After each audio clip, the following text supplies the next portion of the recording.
معزز سامعین کرام، السلام علیکم۔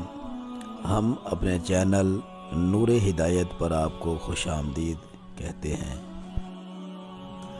آج ہم آپ کے سامنے ایک امام مسجد کی بد دعا کا ایک واقعہ پیش کریں گے، جس میں آپ کو یہ بتائیں گے کہ کس طرح اس واقعے سے ہم عبرت حاصل کر سکتے ہیں۔ امام مسجد کی بد دعا کا اثر ہر مسجد میں 3-4 بندے لازمی ہوتے ہیں جو امام کے ساتھ مفت کی دشمنی پالتے ہیں۔ مسجد کا امام ہونا بھی عجیب منصب ہے۔ کوئی بھی شخص امام پر اعتراض کر سکتا ہے اور کوئی بھی ڈانٹ ڈپٹ کا حق رکھتا ہے۔ امام کیسا بھی عالی مرتبہ ہو اور عظیم کردار کا مالک ہو، مبتدیوں کی جلی کٹی باتوں سے محفوظ نہیں رہ سکتا۔ حضرت سعد بن ابی وقاص رضی اللہ تعالیٰ عنہ ایک جلیل القدر صحابی ہیں۔ پہلے اسلام لانے والوں میں سے ہیں اور عشرہ مبشرہ میں سے شامل ہیں۔ رسول اللہ صلی اللہ علیہ وسلم جنہیں اپنا ماموں فرما رہے ہیں، ان کے حق میں قرآن کی آیتیں نازل ہو رہی ہیں۔ واحد ایسے صحابی ہیں جن کے لیے رسول اللہ صلی اللہ علیہ وسلم نے اپنے والد اور والدہ کو جمع کرتے ہوئے فرمایا، فدا کا ابی و امی، تجھ پہ میرے ماں باپ قربان ہوں۔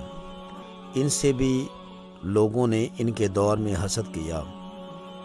وہ صحابی جو تمام غزوات میں رسول خدا کے ساتھ شامل رہے، جن کے لیے اللہ کے رسول نے لشکر کا امیر انہیں مقرر فرمایا۔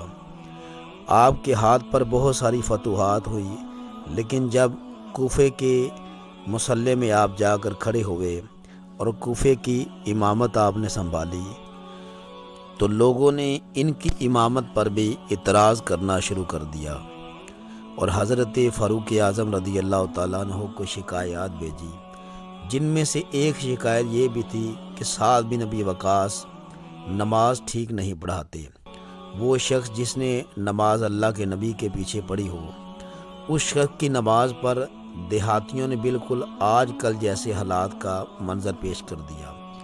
آج کے ائمہ نماز اگرچہ براہ راست رسول اللہ صلی اللہ علیہ وسلم سے انہوں نے نہیں سیکھی، مگر اللہ کے رسول کے اقوال سے ضرور سیکھی ہے۔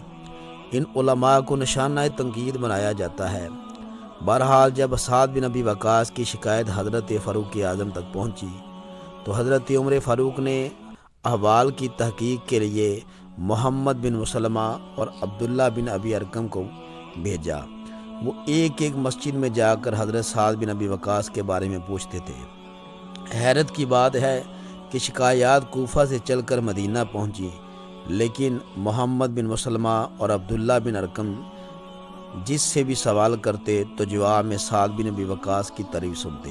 جب پوچھتے سلسلہ بنو عبس کی مسجد تک پہنچا تو صرف ایک شخص اسامہ بن قتادہ نامی اٹھ کر حضرت سعد بن ابی وقاص رضی اللہ تعالیٰ عنہ کی شکایت کرتا ہے کہ آپ کی نماز ٹھیک نہیں، یہ جہاد کے سلسلے میں کوتاہی کرتے ہیں اور فیصلے میں عدل و انصاف سے کام نہیں لیتے۔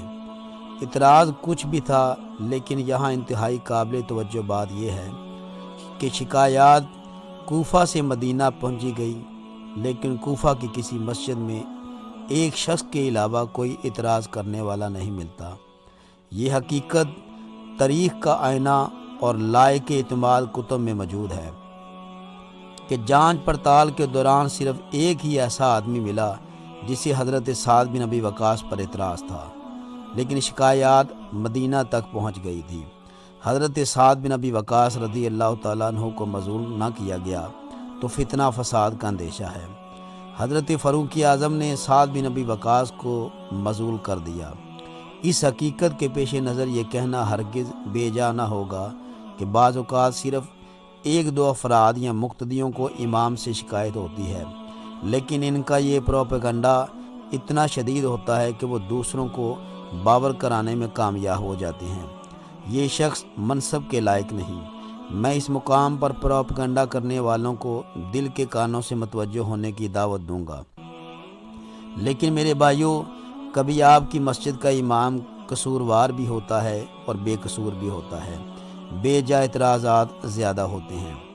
ایسی حالت میں اپنی انا کی تسکین کے بجائے اللہ تعالیٰ کی پکڑ سے ڈریے اور ذہن میں رکھیے کہ جب سعد بن ابی وقاص کو اعتراض کی نظر سے دیکھا گیا تو انہوں نے اپنے ہاتھ اللہ کے دربار میں اٹھائی یہ دعا کی، اے اللہ، اگر تیرا یہ بندہ جھوٹا ہے اور نام و نمود کی خواہش میں اٹھا ہے تو اس کی عمر کو لمبا کر اور اس کی محتاجی میں اضافہ کر اور اسے فتنوں میں مبتلا کر دے، جس نے سعد بن ابی وقاص پر اعتراض کیا تھا۔ حضرت سعد بن ابی وقاص کی بد دعا کا یہ اثر اسے ہوا کہ اس کی عمر بہت دراز ہو گئی، آنکھوں کے پر جو پلکیں تھیں وہ جھک گئی اور اس کے ہاتھ جو تھے وہ لٹک گئے، لیکن اس کے باوجود جب کوئی راستے سے عورت گزرتی تو وہ اس کا چھیڑ خانی کرتا۔ لوگ کہتے ہیں بوڑھے تمہیں عورتوں کو چھیڑتے ہوئے حیا نہیں آتی؟